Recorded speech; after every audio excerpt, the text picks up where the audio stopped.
इसे श्रवण कर मिट जाती है, इसे श्रवण कर मिट जाती है, कथा श्रवण कर मिट जाती है, कथा श्रवण कर मिट जाती है। 100 जन्म जन्म की व्यथा हो। जय जय राम।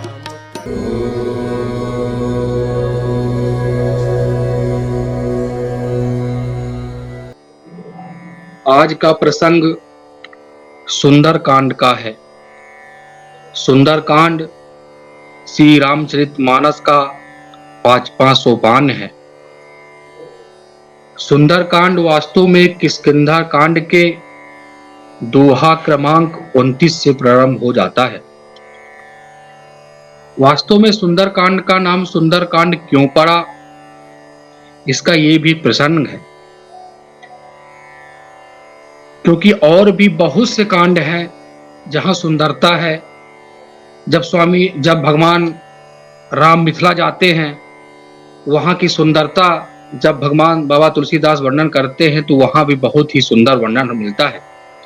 वास्तव में सुंदरकांड का ही नाम सुंदरकांड क्यों पड़ा? इस सुंदरकांड में हनुमान जी को अपनी शक्ति का ज्ञान होता है, क्योंकि वो रामायण के प्रसंग के अनुसार जब हनुमान जी छोटे थे तो कुछ महात्माओं के श्राप की वजह से वो अपना बल भूल गए थे।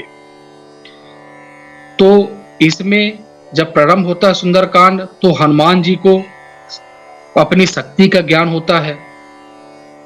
इसके बाद जब वो लंका में प्रवेश करते हैं तो वहां पे रावण के छोटे भाई विभीषण से उनकी मुलाकात होती है। उनको भी वो राम कथा या राम का ज्ञान हनुमान जी के द्वारा ही उनको वहां प्राप्त होता है। तत्पश्चात हनुमान जी मां सीता के पास जाते हैं और सीता जी को लंका में ही राम कथा सुनाते हैं। सीता जी को अगर सबसे पहले कोई राम कथा सुनाया है तो हनुमान जी हैं। कितना सुंदर वर्णन है कि राम कथा लंका में हनुमान जी के द्वारा की जा रही है। दूसरा, इसी सुंदर कांड में हनुमान जी को अमरता का, अजरता का वरदान भी प्राप्त होता है। ये कहानी के अनुसार अगर देखा जाए तो ये है, मगर जो हमारे सदगुरु भगवान के चरणों में जो हम लोगों को सुनने को मिलता है उसमें हमें ये सीख मिलती है कि कभी कभी ज्ञान रूपी राम या ज्ञान की जो शक्ति होती है वो भी मोह के द्वारा कभी कभी हर ली जाती है।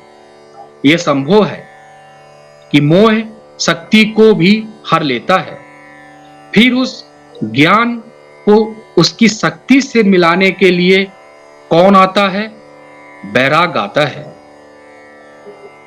बिना बैराग के ज्ञान को भी उसकी सीता रूपी शक्ति का पता नहीं लगाया जा सकता।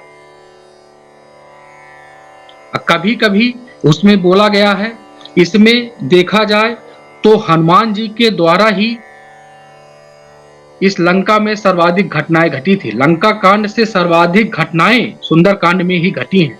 सबसे ज्यादा राक्षसों का विनाश सुंदर कांड में ही हुआ है। इस कांड में विभीषण को ज्ञान होता है। अब विभीषण के साथ साथ मंदोदरी को भी ज्ञान होता है। इसमें यह भी सीख मिलती है कि मोह रूपी रावण को भी वैराग्य ये बताता है कि राम चरण पंकज उर धरहूं, लंका अचल राज तुम करहूं।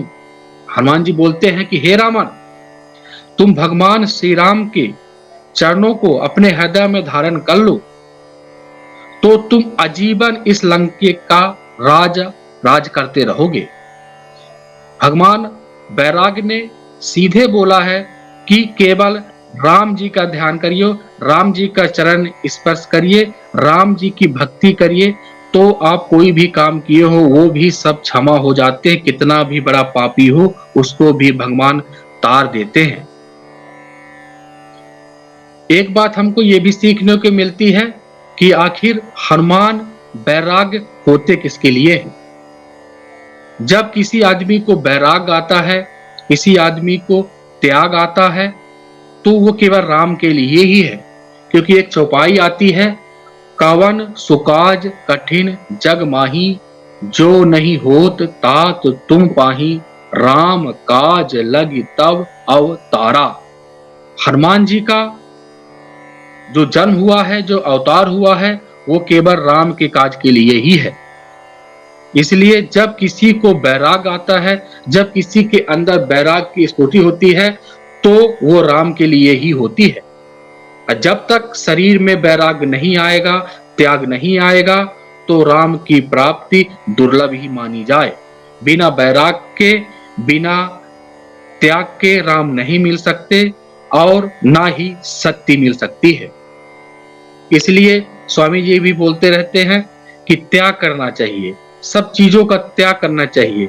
त्याग कर दें, अब भगवान राम को जपना चाहिए। ऐसा जपे भगवान राम कि आपको एक अंदर से प्रसन्नता होने लगती। जपते जपते इतना भाव आता है कि ऐसा लगता है कि कितना नाम जप लें। हालांकि वो भाव 1 आध 2 मिनट 3 मिनट का ही रहता है। अगर वो भाव आनंद आने लगे, उसको व्याख्या नहीं की जा सकती है। समझ जाते हैं, बहुत आनंद आता है। वही आनंद अगर पूरा बना रहे शरीर में, तो जीव का कल्याण हो जाएगा। मैं अपनी इस छोटी बुद्धि से जो समझ पाया, वो आप लोगों के सामने रखा हूं। कोई भी त्रुटि हो तो उसमें ध्यान न दिया जाए। ओम श्री गुरुदेव भगवान की जय।